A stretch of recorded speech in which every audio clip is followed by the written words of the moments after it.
ចេញទៅបានៅបំពេកុំយំមានស្នេហ៍លងតែ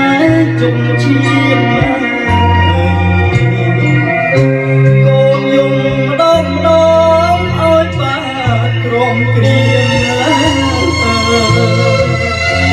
ស្រណងដល់ឈាមដែលអនាថា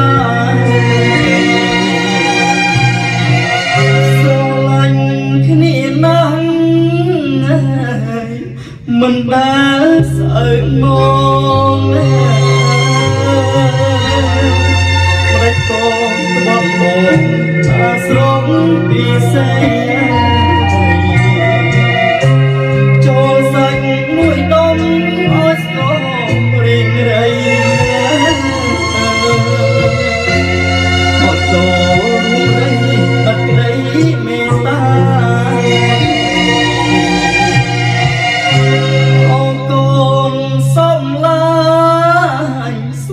នឹង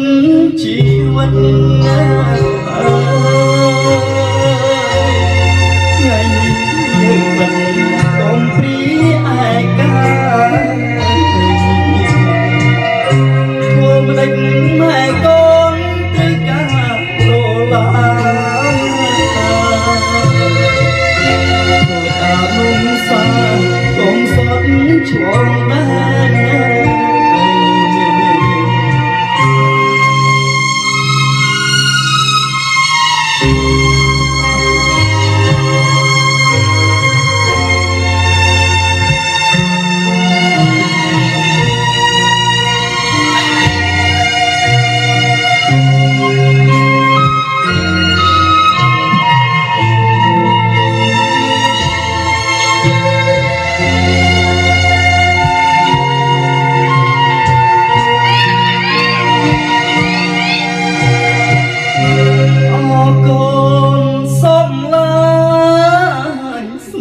នឹង